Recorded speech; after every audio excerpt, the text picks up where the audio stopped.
If someone had told me power could hand itself over quietly, I wouldn't have had a script for it. The first time I saw her, she was wrapped in black from head to toe, tailored suit, leather gloves, hair pulled back in a style that broadcast control. Her expression didn't change when they led me in like a prisoner being handed over. She didn't rise. She didn't speak. She just looked, those dark eyes sweeping over me as if inspecting damage she hadn't caused but would now be expected to handle. I hated her instantly.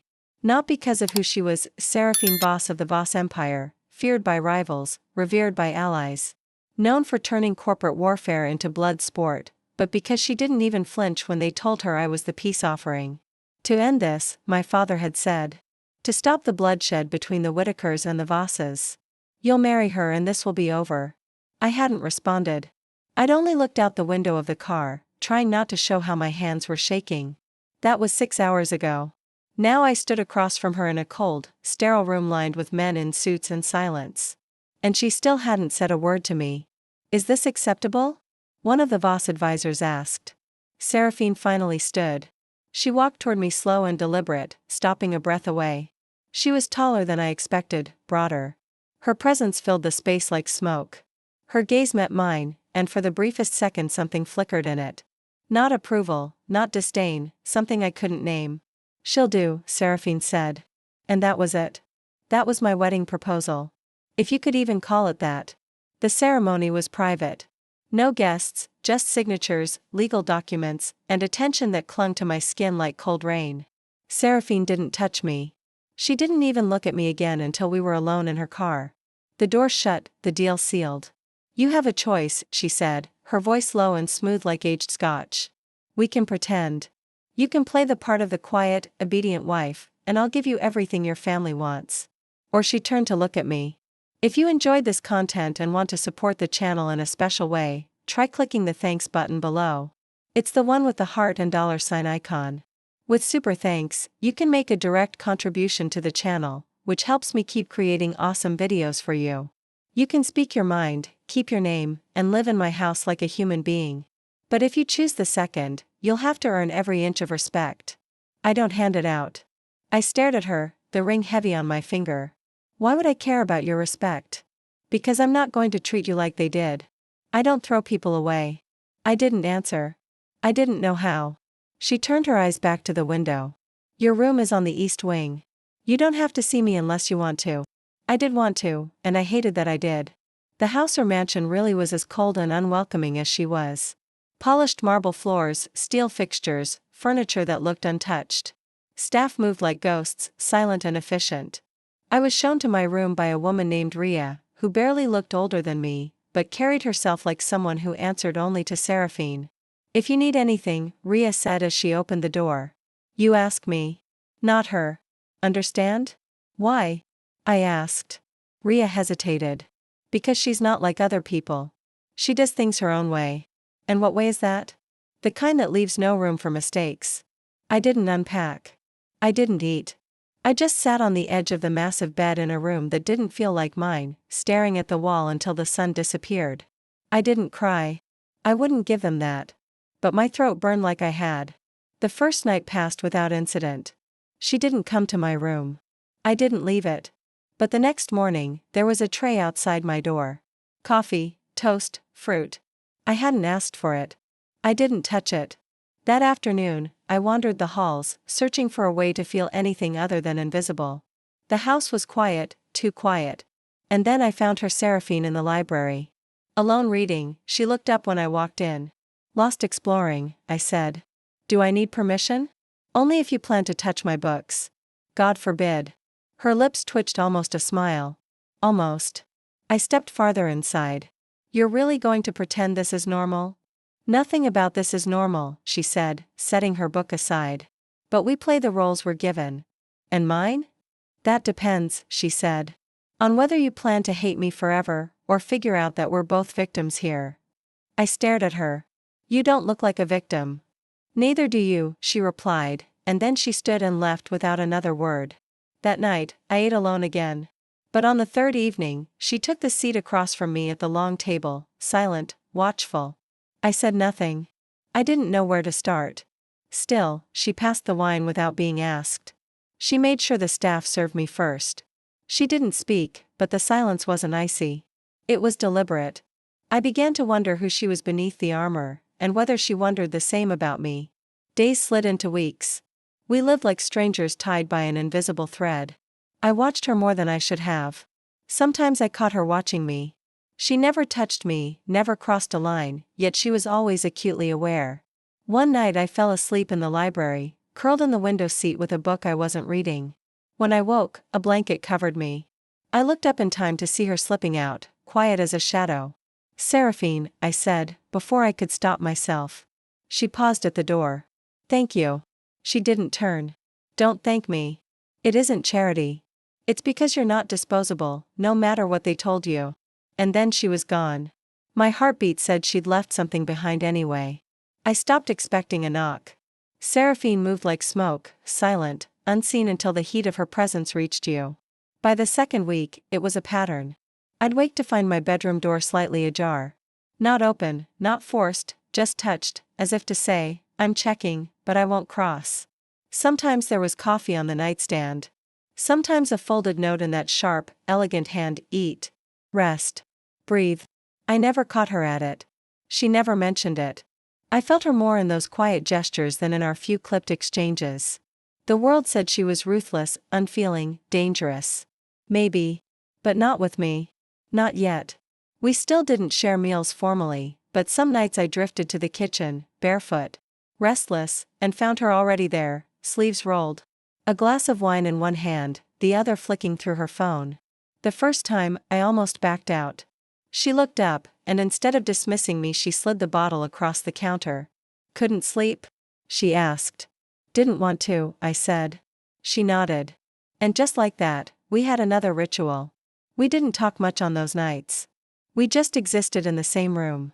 She'd cook something simple: pasta, eggs, once a grilled cheese that made me laugh because it was the most human thing I'd seen her do. "What?" she asked, mid-bite. "Nothing," I said, watching her eat like she hadn't all day. "I just didn't think someone like you ate real food." "What did you think I ate?" "Contracts, cigars, the souls of men who disappoint you." She smirked, and it was devastating. "Only on Tuesdays." I smiled despite myself, and something loosened in my chest. Later, lying awake, I thought about her mouth, the way it tilted when she almost smiled, the way she spoke as if every word had passed through 10 layers of control. I wondered what it would be like if she stopped holding back. One afternoon, I wandered into the indoor garden. I didn't know why I was drawn to it. Maybe because it was the only place in the house that felt alive. Lush ivy climbed the stone walls, and a skylight above cast warm gold light over soft moss and carefully arranged flower beds. She was there. Of course she was. Sitting on a bench beneath a fig tree, blazer discarded, sleeves rolled up. Her hair was down. She looked undone. Human. I almost left, but she looked up. "Stay," she said. Not a command. A request. I walked toward her and sat at the other end of the bench. She didn't speak. Neither did I, but she handed me a peach from the small bowl beside her. I bit into it. Sweet, soft, messy. Juice ran down my fingers. She watched me wipe it away with the back of my hand. Her gaze lingered. "No one's ever looked at me the way you do," she said. I blinked. "How do I look at you?" "Like you're trying to understand me. Like you're not afraid to see something ugly." "I don't think you're ugly." "That's because you don't know the whole story." "Then tell me." She shook her head. "If I told you everything, you wouldn't sit this close to me. Try me." She looked at me for a long time, then stood. "Some things are safer left buried." She walked away before I could stop her. That night, I found her outside my door again. Not Seraphine, just another folded note. This one said, "You make this harder." I read it 3 times before folding it back and slipping it beneath my pillow. Days blurred. Then came the fundraiser, a formal event, high society, smiling masks, and political money. I hadn't been told until the morning of. Arya knocked, handed me a dress I hadn't chosen, and said, "You'll be at her side tonight. Press will be there." Smile. "Will she tell me anything about it?" "No, but she'll be watching, so be careful who you pretend to be." I hated how much I cared what Seraphine thought. But when I walked down the stairs in that dark green gown, hair up, heels clicking against the marble, I felt her eyes before I saw them. She stood at the base of the stairs, dressed in midnight black, collar open, sleeves tailored to perfection. Her eyes traveled slowly down my body, and for the first time, I saw her stunned. Her mouth parted just slightly, but it was enough. "You look," she said, then stopped. I waited. "Say it." "Beautiful." She finished, voice low like a war. "I don't know how to win." The drive to the event was quiet, tense. Her hand brushed mine once on the seat between us. She didn't pull away. The event was everything I expected. Flashing cameras, glittering lies, empty laughter. But Seraphine never left my side. Not once. Every man who looked at me was met with a glance that could kill. Every woman who tried to talk to her was dismissed with a polite, cold smile. We weren't lovers. Not really. Not yet. But she made me feel like I belonged to her.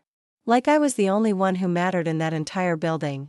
It wasn't until I stepped into the bathroom to breathe for a second that I realized how badly I needed her near. When I came out, a man was waiting.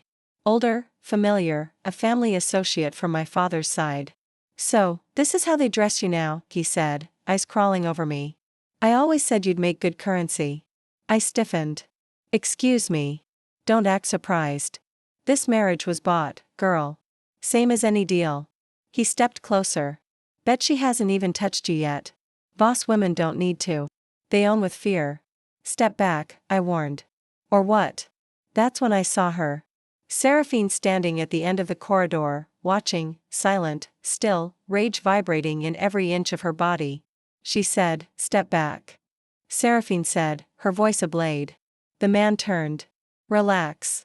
Just talking." "Then let me make something clear," she said, walking toward us. "Touch her again. Look at her like that again.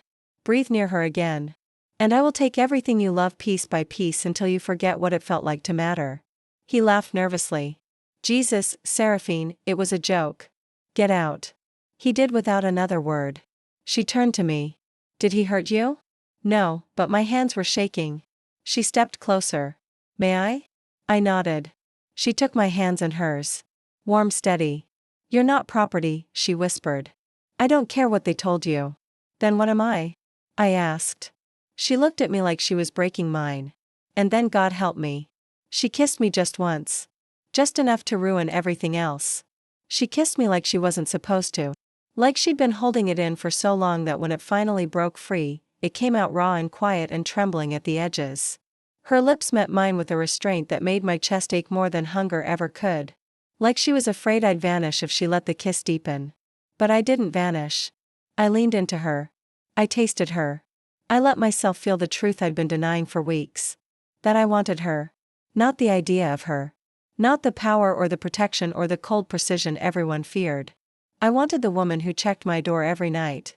The one who left me coffee and notes and whispered mine like it hurt to say out loud, and then she pulled away. Just barely, just enough. Her breath touched my lips like an apology. "I shouldn't have done that," she said, but her hands were still on my waist, her eyes still locked on my mouth. "Why not?" I asked, my voice unsteady. "Because this isn't real. It feels real. It's not meant to." I stepped back, not because I wanted distance, but because I needed to breathe. "Do you regret it?" She looked at me like she wanted to say yes, but instead she said, "I regret not doing it sooner." We didn't speak for the rest of the ride home, but her hand never moved from mine. She held it like it was the only thread tying her to the world, and I let her. When we got back, I expected her to disappear into her office like she always did, to retreat behind her doors and walls in silence. But instead, she followed me into my room. She didn't say a word. She just sat at the edge of the bed and watched me undo the tiny buttons at the back of my dress. Her eyes followed the movement of my fingers like each one was a sin she couldn't stop imagining. I could feel her breath from where she sat, her presence like heat spreading through the air. I turned to face her once the dress slid down my shoulders. Her eyes darkened. "You should go," I whispered. "I know, but you're not going to." "No." When she stood, I didn't move. I didn't breathe. She stepped close enough that I felt her body before it touched mine. Her fingers brushed my cheek, my shoulder, the line of my collarbone. "Tell me to stop," she said. "I don't want you to." The air between us fractured. Her lips crashed into mine. All restraint gone. She kissed me like a warning, like a promise, like she already knew we'd never come back from this. Her hand slid down my back, pulled me closer, and I let her. I wanted every piece of her, every sharp, broken, aching part. We fell into bed like we were falling into war. Hungry, reckless, unstoppable. She touched me with reverence and desperation, like she didn't know how to be gentle, but was trying for me anyway. I memorized the sound of her breath, the weight of her body, the way she whispered my name like it was a secret she never meant to say out loud. And when it was over, she didn't move away. She didn't armor herself back up. She stayed, her hand resting over my stomach, her breath slow and heavy against my neck. "You make me weak," she said into the silence. "No," I whispered, brushing my fingers against her wrist. "I make you real." She didn't answer, but she didn't let go. The next morning, she was gone before I woke. The pillow beside me still warm, but the room empty. For a moment, I doubted it had even happened. But then I saw the note on my nightstand. "You're not a weapon. You're the reason I don't need one." I pressed the paper to my chest, trying not to fall too fast, too hard. But I already was. That day, the staff treated me differently. Not out of fear, not out of respect, something more like recognition, like they saw me now as someone permanent. I spent most of the afternoon in the library pretending to read. But every sound made me look up, hoping it was her. When she finally appeared, it wasn't with flowers or declarations. It was with a cup of tea and her usual unreadable expression. She handed it to me, sat down beside me, said nothing, but her hand brushed mine once, twice, and when I didn't pull away, she laced our fingers together. "You scare me," she said. "Good," I whispered. "Because you terrify me." She smiled. A real one, small, private, mine. That night, we didn't make love again. We just laid in bed talking in the dark. She told me about her mother, how she left when Seraphine was 11. Her father taught her that softness was weakness. She told me about the first deal she ever made, the first time she ruined a man's legacy, and felt nothing. "And now," I asked, "now I feel everything," she said. "Because of you." I kissed her slow and deep and didn't say another word. But peace doesn't last in homes built on politics and blood. A week later, a package arrived. No return address. Inside was a flash drive. We plugged it into her private laptop, expecting blackmail or surveillance. What we saw was worse. My father on screen sitting with Sable, the same woman who once tried to tear Seraphine's firm apart. My father's voice was calm. "The marriage isn't holding. She's growing attached. Use the girl. Break her. And when Voss falls, we'll be waiting to pick up the pieces." Seraphine's face turned to stone. "He used you," she said, her voice barely audible. "He gave you to me like a trap. But I chose you," I said, standing. "That's what he never planned for." She looked at me, something breaking behind her eyes. "You're not safe here. I'm not leaving you, Nora." "No." I stepped forward, took her hand, pressed it to my chest. "He tried to sell me like property. You're the only one who ever looked at me like I was mine. So, whatever happens now, I'm staying. They'll come for us. Let them." We didn't speak for hours after the video. She closed the laptop slowly, deliberately, as if slamming it shut might make it more real. Her face remained unreadable, jaw tense, hands folded in her lap like she was holding herself together through sheer will. I stood across the room, feeling the burn of betrayal crawl up my spine like acid, not from her, from them, from the people who shared my blood and used my body as leverage. "He was never going to protect you," Seraphine said at last. Her voice didn't waver. "It was too cold for that. He was going to let me destroy you. He didn't care who you were. He only cared what you were. A Whittaker." I nodded. "And I was the price of peace." She looked at me now. Really looked at me like she was trying to memorize something she feared she might lose. "You don't have to stay. I told you I would." Even after that, especially after that, I crossed the room, stopping in front of her. "You didn't use me. You didn't touch me until I let you. You gave me choices when no one else did." Her voice dropped. "They're going to escalate. Let them. You don't understand." "I understand perfectly. They're afraid of what we are together because we didn't follow the script. Because we're not pretending anymore," she said almost to herself. "Exactly." She stood, her presence filling the space like a storm held behind glass. "Then we take control of the story. What do you have in mind?" "War." I didn't flinch. I only said, "Then let's win." We spent the next 3 days sealing every crack. Every security system tripled. Every staff member reviewed. Rhea was the only one Seraphine trusted enough to keep close. And even she was kept in the dark about our next moves. Sable went silent. My father stopped returning calls, but we felt the tension closing in. Whispers, surveillance fans, leaked rumors in the press, but none of it could prepare me for the message that arrived on the fourth morning.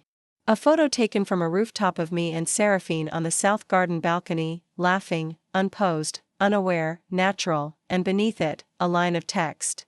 We know what matters most to her. Ready to watch it burn? I dropped the phone. Seraphine was there in seconds, catching it, reading it, going still. You're the target now, she said. I always was. No. Before you were bait, now you're the prize. Good, I said. Let them try to take me. I want them to. Don't tempt them. Why not? Because I don't know what I'll do if they touch you.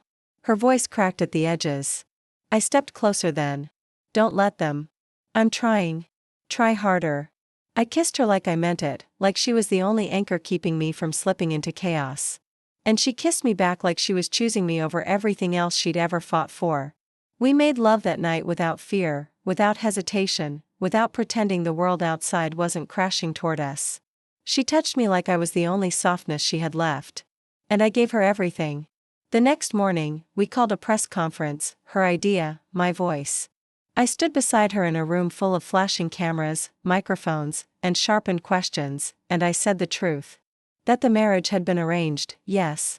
That I had been a bargaining chip, yes, but that I had chosen to stay. Chosen to love, chosen her, and I wouldn't be shamed for that. The headlines lit up within minutes. Boss Eris's wife breaks silence. Not disposable.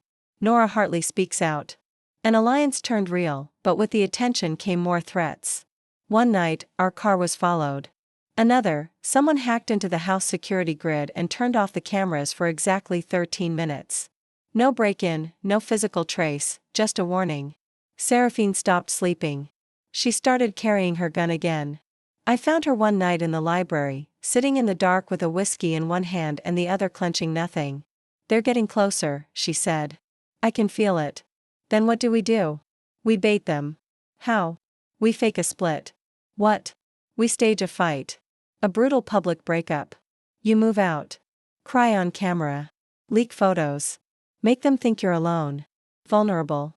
And then we watch who comes close. You want to use me again? No. She said sharply. I want to end this for both of us. You said I wasn't disposable. You're not. But if they believe you are, they'll slip up. And what if they don't take the bait? Then we leave for real. New names, new lives. You'd give all this up in a second. If it means keeping you safe. I stared at her, at the woman who once terrified me, who now terrified everyone but me. Then let's do it. Let's give them a show. The next morning, the news broke. Boss marriage crumbling. Nora seen leaving boss estate in tears. Cameras caught me packing a bag. Caught Rhea helping me into a car. Caught Seraphine standing at the gate stone-faced, silent. Every second was planned. Every movement scripted, but it didn't feel like acting. Not when I turned around and saw her there. Not when I knew I wouldn't see her again until this was over. That night, I stayed in a private safe house owned by one of her shell companies. I paced, waited, watched the feeds, and then just after midnight, the door opened. Not Seraphine. Sable, smiling, calm. You looked so heartbroken on TV, she said. Almost made me believe you weren't playing her. What do you want? What I always wanted, the Empire. And now you're the key to it. You really think she'll give it up for me? She already has. She just doesn't know it yet. My fingers slid behind me toward the silent alert Rhea had shown me how to trigger. She's not going to let you walk out of here. She doesn't have a choice. But she did, and proved it 30 seconds later when the door behind Sable slammed open and Seraphine stepped through. Gun drawn, voice like steel. Wrong again. Sable went still, her smile faltering for the first time since she'd entered. She turned slowly to face Seraphine, who had the gun leveled with unblinking precision, body composed in lethal calm. No hesitation. No mercy. Her voice dipped to something so cold it burned. Step away from her.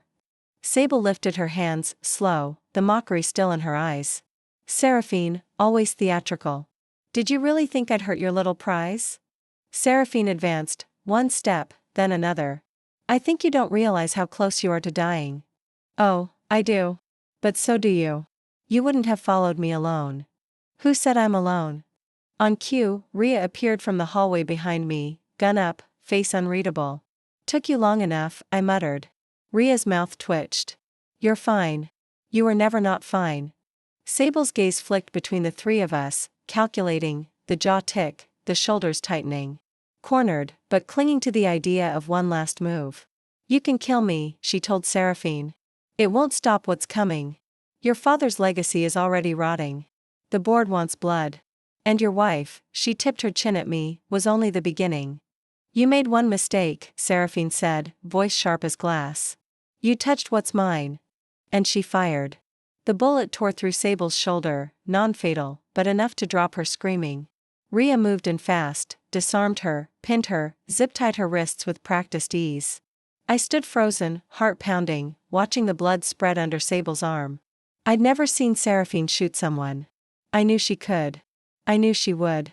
But seeing her do it for me twisted something deep in my chest. Seraphine lowered the gun, eyes never leaving Sable. That was the warning shot, she said. Next time I don't miss. Rhea hauled Sable upright, already calling the private security team over her comms. Seraphine turned to me. Are you hurt? No, my voice sounded steadier than I felt. I'm okay. Did she touch you? No, did she threaten you? Not directly. Just implied I was bait. Said I was the key to your empire. She's wrong. Seraphine crossed the room and cradled my face in both hands, fury in her eyes layered over a tenderness that scared me more than the rage ever could. You're not the key to what I've built.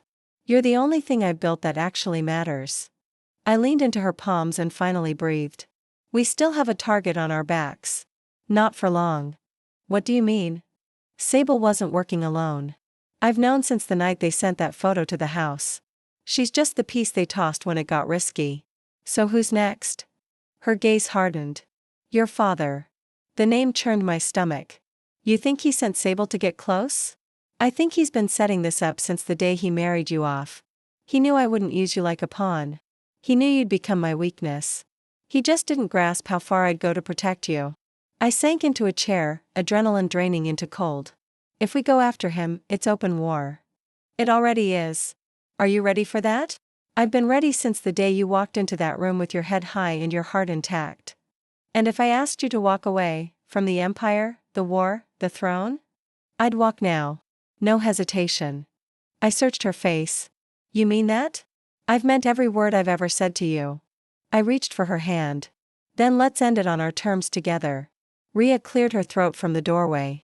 Not to interrupt your very intense vow exchange, but I have Sable's phone unlocked. Last message was sent to a contact labeled only as the location was pinged. Where? Seraphine asked. Downtown.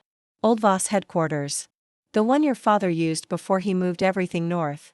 He's there. I said. Seraphine nodded. He's waiting for the fallout. He thinks we're bleeding. Let's make him wish we were. We moved fast. Rhea coordinated security. Seraphine checked the weapons herself. I changed into all black, tying my hair back, slipping a blade into my boot the way Seraphine had taught me in the privacy of her bedroom weeks ago. I wasn't afraid. I was angry. I was done being passive. Done being a pawn. We arrived at the building just after midnight. It looked abandoned, but the interior lights glowed faintly behind shuttered windows. Seraphine moved like a ghost, silent and fluid. I followed close behind, my hand brushing her back once just to feel her steady heartbeat. We entered through a side door Rhea had unlocked earlier. The first floor was empty. The second held only echoes, but the third, Seraphine's old office, was where we found him. My father, sitting behind her former desk like he owned it. There she is, he said, standing. The little traitor, and the queen she sold herself to. You're the one who sold me, I said, stepping forward. You handed me over like a trophy and expected me to break her from the inside. You were never supposed to love her. And you are never supposed to underestimate me. He sneered. What did she promise you? Power, legacy, peace, and the right to choose who I am. You're my blood. Not anymore. Seraphine stepped forward, gun lowered, but ready. You have one chance to walk away. Or what? He asked. You'll shoot me like you did Sable. Sable's alive. For now, you won't be. You won't risk the PR fallout. Try me. His hand twitched toward his jacket. Seraphine didn't wait. One shot shoulder. Same as Sable. He fell to the floor with a cry, gripping his arm. That's for using her, she said. The next one's for forgetting who I am. Rhea swept in seconds later. Security detail behind her. And within minutes, he was restrained, sedated, and removed. I stood in the center of the office, the chaos spinning down, the air clearing, and looked at Seraphine. She looked at me. It's over, she said. Is it? If you want it to be, I want to start over with me. I walked to her, wrapped my arms around her waist. With you? Not as your obligation, not as your peace treaty, as your choice. She smiled. The soft one, the one she only gave me. You were never disposable, Nora. You were inevitable. I kissed her like I believed it because I did. Because I always had. And this time, no one could take it from us. Power doesn't just shift overnight. It lingers. It watches. It waits to see if the ones who seized it are brave or foolish enough to keep it. The day after my father was taken into custody, the world held its breath. The Voss name surged across headlines, paired now with mine. Some said it was a love story. Others called it betrayal. But no one could deny what had happened. The Voss Empire had survived a direct assault and come out stronger, quieter, and with me standing at Seraphine's side, no longer hidden in her shadow. The firm held. The press spun stories. The vultures circled but didn't dare land. Not yet. We didn't return to the Voss estate for 3 days. We stayed at a private property along the coast, the windows wide and the air heavy with salt and safety. I thought we'd breathe easier now. I thought peace would settle into the spaces where war had lived. But Seraphine didn't sleep. She moved through the house like a ghost, checking locks that didn't need checking, windows that hadn't been opened. She touched me more often, but held me like I might disappear. You're still waiting for the next strike, I said one morning as I stepped behind her on the balcony, watching her stare out at the ocean. She didn't answer at first. Then, I don't know how not to. It's over. No, she said softly. He was the face, but not the root. What do you mean? My father left behind enemies. Mine multiplied with every deal I made. Sable was just one of them. Your father aligned himself with another. And whoever that is, they haven't shown their face yet. I wrapped my arms around her from behind, rested my chin on her shoulder. Then let them. We're not afraid. You're not, she said. But I am. I've never had anything to lose before. That night, we slept in the same bed, tangled in each other. Her hand never left my skin. I could feel the fear in her body even when she was still. The calm before the next storm. When we returned to the city, the firm greeted her with quiet reverence. The board didn't challenge her. No one dared. Rhea remained close, eyes sharper than ever. I resumed working with Seraphine, not because she asked, but because I wanted to. I wasn't just her wife now. I was her partner. And I wanted to know every corner of her world, including the ugly ones. A week passed, then 2, the peace held until the letter arrived. No return address. Hand-delivered by someone Rhea didn't recognize. A single line of text on thick white cardstock embossed in gold. She wasn't your first, but she'll be your last. Seraphine read it twice. Her face didn't change, but her hands did. They shook. What does it mean? I asked. She folded the letter slowly. It means someone knows about Ava. The name was like a crack through still water. I'd never heard it before, but the look on Seraphine's face told me everything I needed to know.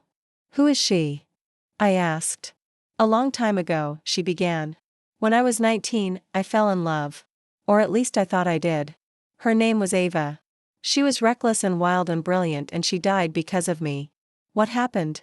My father made a deal with someone who didn't want to be exposed. Ava got too close. She was investigating something. I begged her to stop. She didn't. Her car exploded outside her apartment. My God, I whispered. He said it was random. A gas leak. I knew better. I've carried her death with me ever since. Why didn't you tell me? Because it's the one time I let myself believe love could survive in my world, and it didn't. I reached for her hand. It's surviving now. For how long? As long as we fight for it. Rhea ran background checks on every person who had access to our building. All came back clean. But someone had gotten inside. Someone who knew Ava's name. The Voss estate was locked down tighter than ever. But the fear wasn't about bullets or bombs anymore. It was about what could be taken without violence, without noise. One evening, I came home to find my office tore apart. Not by intruders, by Seraphine. She was sitting on the floor, surrounded by papers, readied and silent. "What happened?" I asked, rushing to her. "I needed to be sure," she said. "That no one had left anything for them to find. Any file, any message. You don't have to protect me from ghosts. You don't understand," she whispered. "If they take you, I won't just burn the city. I'll become something I can't come back from." I cooped her face in both hands. "Then don't let them. I already have. You're in this now, and you'll never get out." "I don't want out." "You should." "But I won't." Her mouth found mine then, desperate, breaking, searching. We kissed like the world was ending, like we just remembered it could. That night, I woke to the sound of glass shattering downstairs. Seraphine was already on her feet, gun in hand, robe flying behind her. I followed, heart racing. Rhea was at the bottom of the stairs, a flashlight sweeping the dark. The front window had been smashed, but nothing was taken. Nothing inside was touched. Just a message spray painted across the marble floor in thick black letters. "History always repeats itself." Rhea's voice was clipped. "They're not here to kill. They're here to unmake her." Seraphine stood in the center of the room, staring at the words. "They're trying to break me." I stepped beside her. "They won't. They already are. You're not alone." She looked at me and for once I saw something that shattered me. Defeat. What if I can't protect you? Then let me protect you. How? By being the one thing they can't predict, which is I love you. She closed her eyes. "Say it again." "I love you." "God help me," she whispered. "I love you, too." The next morning, we went public again. A live interview, not about the firm, not about the power, about us, the marriage, the truth. We told the world everything. The arrangement, the betrayal, the war, the survival, and the love that refused to die in the ashes. We thought light might kill the shadows. But hours later, we got the real message. Not a threat. A recording security footage from 10 years ago. Ava smiling, laughing, walking into Seraphine's office. And behind her, someone we recognized, Rhea. The silence that followed the footage was louder than any scream. Seraphine stared at the screen, unmoving, her jaw locked, her eyes unreadable. I saw it before she spoke. That slow, methodical shift inside her, like the ground beneath her had started to split open, and she wasn't sure whether to run or burn everything around her. Rhea, her right hand. The woman who guarded our door, walked into every risk without flinching, aimed a gun in Sable's face like it was second nature. The woman who had been with Seraphine for nearly a decade, and now she stood beside Ava in a recording that had no reason to exist, unless it meant something. I reached for her hand, but she stepped away. Not from me, not completely, but from the weight of what she'd just seen. "There has to be context," I said carefully. "You told me Ava was investigating something. Maybe Rhea didn't know." "She was in my office," Seraphine murmured with her smiling. "That wasn't an ambush. That was trust." "Then ask her. And if she lies, then you'll know." She didn't answer. She just walked out of the room and down the hallway like a shadow bleeding from the walls. I followed. Rhea was in the main security room going over the overnight systems. She didn't look surprised when Seraphine entered. She didn't reach for a weapon. Didn't panic. That scared me more than anything. "You saw the footage," Rhea said. Seraphine's voice was ice. "Explain it." Rhea leaned back, folding her arms. "Ava came to me before she went to you. She had information about your father's offshore deals. She knew they were dangerous. She thought she could protect you by finding proof. You didn't tell me. She begged me not to. She thought you'd shut her down. She didn't want you to have to choose between her and your legacy. So, you helped her." I monitored her, watched her back. "I thought I could keep her safe, but I underestimated what your father was capable of. And when she died," Seraphine's voice cracked on the word. "You stayed by my side like nothing happened because I blamed myself because I couldn't protect her. And I thought the least I could do was protect you. You don't get to decide that. Neither do you. You built a world where no one tells you the truth unless it's convenient." Seraphine moved so fast I barely saw it. Her hand slammed down beside Elisa's head against the console, eyes burning. "You had no right to keep her from me, and you had no right to put her in the position where she had to lie to you to survive. I stepped in, placing a hand on Seraphine's shoulder. Enough. She didn't move, didn't blink, but she didn't strike. You're off the team, Seraphine said finally, voice like ash. Effective immediately. You leave the estate tonight. If I see you again, you won't, Rhea said quietly. But if you want to know the rest of the truth, look in the red box in the back of your safe. The one you forgot was even there. She stood and left without another word. Seraphine didn't look at me. She walked back to her private suite, shut the door, and turned the lock. I waited 3 hours before using the override code. She was on the floor with the red box open in front of her. Inside, photos, letters, a USB drive, and a ring. You kept a ring? I asked softly. She nodded. I couldn't throw it away. I didn't know what to do with it. And the letters? They were never sent. She wrote them. Rhea intercepted them after the explosion. She was going to give them to me someday. Do you want to read them? No, she looked up at me. I don't want to live in the past anymore. Then don't. I knelt in front of her. Live in the now with me. I don't know how. Let me show you. I leaned in and kissed her, gentle, slow. She kissed back like she was afraid I'd vanish if she didn't hold tight enough. That night, I burned the letters one by one. Seraphine watched without a word. When I reached the ring, I paused. This? She took it, closed her fist around it. It's time to bury her. Not just the memory, the guilt. Then do it with me. We buried the ring beneath the fig tree in the garden just after midnight. No vows, no tears, just dirt beneath our hands and the sound of a chapter closing. For 3 days, the house stayed quiet. Then a name arrived from a block number, Cash and Rook, with a line beneath, the man behind the Ava job. And the next one. Seraphine read it, and her face turned to stone. He was my father's cleaner. The one they never named. No files, no trace. I thought he disappeared. He didn't? No. He's the one behind Sable, behind the footage. He's the one trying to break us from the shadows. What does he want? Power. Always power. And now he wants to prove that I can't hold it without becoming him. So what do? We don't wait. She pulled up the internal network cross-referenced hidden servers ghost IPs. And they're buried 6 firewalls deep. We found it. A file titled simply The Voss Widow. It was a full dossier on me, where I shopped. Who I called. What time I slept. He's planning something. I said he's watching. Then we give him something to see. You want to trap him? No, she said, eyes dark. I want to destroy him. But before we could move, the power cut out all at once. Total black. And then a voice over the intercom. Come male. Familiar. Round 2. Seraphine. Let's see if your new wife survives this one. The lights were gone. The entire estate swallowed by pitch black silence. The only sound was my breath. Shallow and uneven. And the faint hum of emergency generators too far to reach. But that voice, his voice cut through everything. Calm. Cold. Too close. Round 2. Seraphine. Let's see if your new wife survives this one. Seraphine's arm was already around me, pulling me close to her body, shielding me with the kind of urgency that didn't need explanation.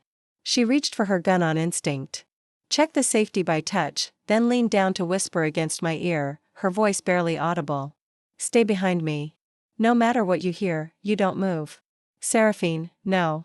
If he touches you, I will never come back from it. Then don't let him. Her fingers brushed mine once. It wasn't softness.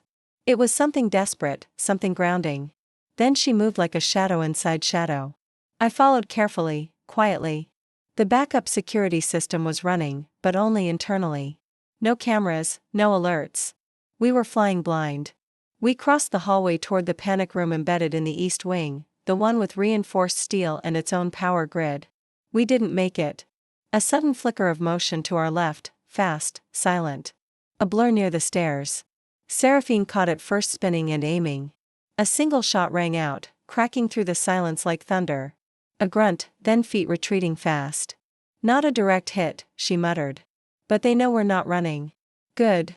I tightened my grip on the blade tucked under my waistband. Let them bleed. If I had time, she murmured, I'd tell you how terrifyingly hot that sounded. Later, I said, you can worship me later. Deal. She moved again, taking us into the service corridor, hand pressed to the wall, ears sharp. Then another voice, not from the speakers, from the room ahead. Live, real. She's not what you were, Seraphine, the voice said. Male, rich with mockery. She's softer, slower. I give her 6 minutes before she breaks. Seraphine turned toward the door with a precision I'd come to recognize as deadly. 3 minutes, she whispered to me. You get to safety no matter what happens in there. I'm not leaving you. You won't have to. I'll end this before you finish counting. And then she opened the door. He was standing there like he belonged. Cassian Rook, late 40s, trim, expensively dressed in black, smiling, like he hadn't orchestrated death. Like he hadn't just tried to turn my life into leverage. Behind him, a small team of mercenaries, 3 maybe 4, all armed, but none of them moved. Not yet. You never did learn how to love without armor, Cassian said as Seraphine stepped into the room. But now look at you. Softened by marriage. Turned into a romantic. You're dying tonight, Cassian. That's what your father said. She didn't answer. She just fired. The man closest to Cassian dropped instantly. A shot straight between the eyes. The room erupted. Bullets shattered the wall behind us. I dove, rolled, pulled my blade free, slashed at the man who reached for me. Seraphine took out the next 2 with ruthless precision. 1 shot in the throat, 1 in the leg followed by a finishing blow to the temple. The silence after was deafening, except for one thing. Cassian, clapping, slow, mocking. So much like him, he said, but with a prettier temper. You've run out of men, Seraphine said. And out of time. Oh, sweetheart, he said, pulling a detonator from his pocket. I never planned to walk out of here. I froze. Don't, I said. There's nowhere to run from what I've set in motion. That building in the city, Seraphine said suddenly. The old Voss site. It's not just a memory, Cassian whispered. It's your legacy, and it burns in 20 minutes. People live around there. I started heart thudding. They won't for long, he said. Unless you let me go. Seraphine didn't flinch. You think this is a game? It always was. And I just flipped the last piece. Then so will I. She shot him. Not in the chest, not in the leg, but in the hand. The detonator clattered to the floor, harmless, sparks flying. Cassian screamed, dropped to his knees, clutching the shredded remains of his hand. You underestimated me, she said. You thought I was still my father's daughter. You are, he snarled. You just don't know it yet. No, she whispered, turning to me. I've never been more myself than I am with her. She looked at the device. How do we stop it? You can't. Cassian spat, breathing hard. You'll have to watch everything he built turn to ash just like she did. Seraphine grabbed him by the collar. Who is she? Ask Arya. He hissed. You think you cut her out, but she's always been 2 steps ahead. He laughed. Blood on his teeth. She was never yours. She was always ours. Seraphine punched him hard enough to drop him cold. I grabbed the detonator and turned it over. It's already activated. 10 minutes. We need to get to the site. We'll never make it in time. Then we send someone who can. Who? Arya. I said if what he said is true, we'll know by whether or not the city explodes. Seraphine looked at me like she didn't want to agree, but time was running out. Call her. Tell her she has 1 chance to prove whose side she's on. I did. No answer. The timer hit 7 minutes. Then 6. At 5 minutes, the screen on the detonator blinked. A signal interruption. Then deactivation confirmed. Silence. We exhaled at the same time. Seraphine collapsed to her knees. I pulled her into my arms, shaking. She stopped it, I said. Or someone did. It's over, she whispered. No, it's beginning. Cassian groaned on the floor, still breathing. Seraphine looked at me. We could hand him over. Or I kissed her jaw. Or, we handle it like Voss women. Her smile was feral together. Always. Cassian Rook was still breathing when we carried him out of the wreckage. Not because he deserved to live, but because Seraphine wanted him to watch everything he failed to destroy rise stronger than before. We didn't turn him over to the authorities. That was too kind, too clean. We took him somewhere quieter, somewhere King controlled. No press, no cameras, just truth and consequence. The moment the security team secured him, Seraphine turned to me. Her hands were strewn with his blood, her jaw tight, her mouth trembling like she'd been holding something back for too long. You still trust me? She asked, not looking at me. After this, I stepped toward her, lifted her chin with 2 fingers, and met her eyes heat in. You saved the city. You saved us. You didn't just earn my trust. You proved you were worthy of it. You think I'm worthy? I know you are. Even after everything, especially after everything. She didn't kiss me. Not then. But the way she closed her eyes told me it landed deeper than any kiss could. Rhea reappeared 2 hours later, walking through the Voss estate gates without permission, but without resistance. Seraphine was waiting. I stood at her side. It's done. Rhea said simply. Cashin's network is collapsed. His shell company's dissolved. I had to burn a few of my own bridges to finish it, but no one will be getting up from this. And the detonator? Seraphine asked. I stopped it. I used the ghost protocol you had installed 3 years ago. I left it in place for this exact scenario. In case someone ever turned the system against you. Seraphine stared at her for a long time. Then why come back? Because I still believe in what you are and because I still believe she's the best thing that ever happened to you. Rhea looked at me. You keep her honest. You make her human. Don't stop. I nodded. I won't. Rhea turned to leave. Where will you go? I asked. She smiled faintly. Somewhere quiet. Somewhere where no one knows what Rhea Collins's shadow ever looked like. You'll always have a place here, Seraphine said. Even if you don't use it. I know, Rhea replied. And then she was gone. The estate returned to stillness, but not to silence. There was a hum in the air now, something steady, strong, like we were breathing again for the first time, like survival had turned into power, not pain. That night, Seraphine led me to the rooftop garden. The stars above us were quiet. For once, nothing hunted us. You never asked me what I want next, she said, because I was afraid of the answer. Ask me now. I turned to face her. What do you want, Seraphine? I want to tear down everything my father built. I want to take the empire he left me and remake it into something that doesn't rot everything it touches. Then do it with you. Only with me. She reached into her coat and pulled out a small velvet box. My breath caught. I know we're already married, she said. But that wasn't ours. That was theirs. I want to choose you here now. Without blood in the room, she opened the box. A ring, simple, elegant, honest. Marry me again, she said, voice quiet. For real this time, I didn't speak. I took the ring. I slid it onto my finger. I kissed her hard. And when I pulled away, I whispered, yes, again, always. We married the next weekend. No cameras, no announcements, just the 2 of us, a courthouse, a private garden, and vows whispered in a language only we spoke. She promised to never silence herself again. I promised to never shrink to fit someone else's peace. We both promised to fight for us, with us as equals. The firm changed. Her leadership changed. She stepped out of the spotlight, handed day-to-day power to people who earned it. She kept the core, the vision. But she built something cleaner, smarter, ours. I started my own fund, helped women who'd been traded like I once was. Built them exit plans, safety, control. We didn't disappear. We just became something more dangerous than enemies could understand. We became whole. And still, there was one last thread to pull. One more ghost. A final envelope arrived at our gate. No return address. One photo inside.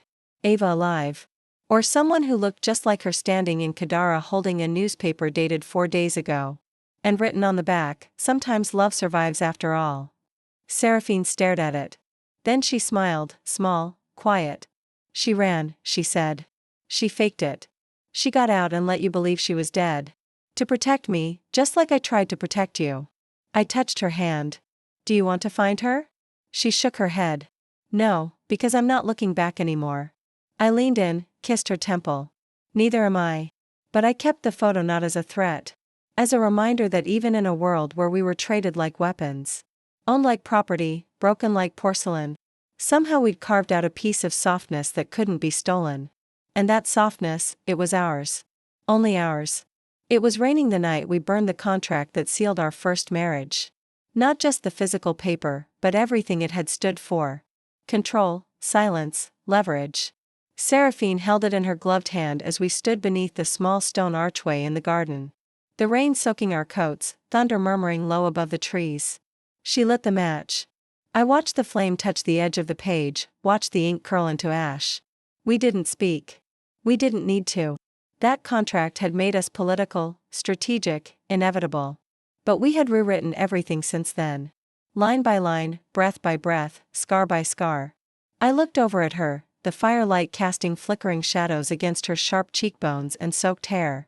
The ring I had chosen for her, a clean, burnished band with an engraving only we knew, gleamed on her left hand. Her fingers, once tight with control, now rested open at her sides, unguarded. "We should go in," I whispered. "You'll get sick." "Let me freeze," she said. "If it means I get to see you like this a little longer." "Like what?" "Like you belong to no one but yourself." I stepped closer, brushing my lips against her jaw. "I don't belong to anyone," I murmured. "But if I had to choose someone to walk beside forever, it would be you." Her breath caught. I felt it more than heard it. She pressed her forehead to mine. "Then forever it is." We left the ruins of our first marriage in the fire and we built the rest of our lives from there. A year passed. Peaceful wasn't the right word. Nothing with Seraphine came could ever be peaceful. But it was ours. And it was real. We traveled. We worked. We lived in 2 cities at once. My apartment in Bellavina, where I painted again. Her penthouse in New York, where her name on a building no longer meant fear, but vision. The Voss name had shifted, not erased, but reshaped. She let go of the board, appointed women she trusted, rebuilt alliances that weren't soaked in blood. She didn't change who she was. She simply let the world see the version of her I had known all along. The one who slipped coffee under my door. Who laid a blanket over my shoulders. Who called me mine like it was a vow. The world called us powerful, dangerous. They weren't wrong, but they missed the best part. We were happy. Not perfect, but so deeply happy that even on the hard days, it felt like light cracking through armor. And then one afternoon in Bellavina, as the sun spilled through the windows of my studio and Seraphine stood in nothing but a half-buttoned shirt and my lipstick across her collarbone, I told her I wanted to start over in one more way. "What kind of start over?" she asked, sipping her coffee, eyes sleepy. "I want to take your name." She blinked. "You already have it legally. I want to wear it publicly. I want them to know I'm not just the woman you protected. I'm the woman you chose. The woman who built this with you. You want to be Nora Voss?" "I already am." Her mug hit the table. She crossed the room in 2 strides, kissed me like she needed to feel my answer between her teeth, and then she said, "Then let's make it official." The second wedding was private, too. But this time, it wasn't hidden. We let them see. Let the world watch as we stepped onto a stone terrace in Tuscany, surrounded by women we'd once saved and ones who now worked beside us. No suits, no weapons, just 2 vows, 2 rings, 2 hearts that refused to break. "They called me ruthless," she said, holding both my hands in front of everyone. "But they never asked why I became that way. I became ruthless to survive. Until I met you. You didn't soften me. You reminded me that I didn't have to stay hardened just to be strong. You reminded me that I could lead without bleeding, that I could love without fear. They called me disposable." I answered, tears in my voice, "But you never once looked at me like I was. You saw me, chose me. Let me take up space next to you without shrinking. You were never the villain they made you out to be. You were my salvation." We kissed before the officiant gave permission. Maybe it was predictable, but no one stood in our way. The applause was true. The love was louder. The future felt like heat, freedom, and silk all at once. We honeymooned on a private island Seraphine bought a week after the second wedding. She never said what it cost, she just held up the keys and told me, "This is where we go when the world gets too loud." I didn't ask for anything else, because I already had everything. Years went by, and no enemy rose who could pry us apart. We stopped leaving cracks for anyone to crawl through. And the ones who tried learned quickly, a woman once traded like property becomes terrifying when she owns her name, her body, and her love. And the woman who loved her? She'd always been ruthless, but happiness made her far more dangerous. Together, we were unstoppable. Thank you so much for your support, whether it's liking, commenting, sharing, or sending your super thanks. You make all the difference here on the channel. See you in the next video.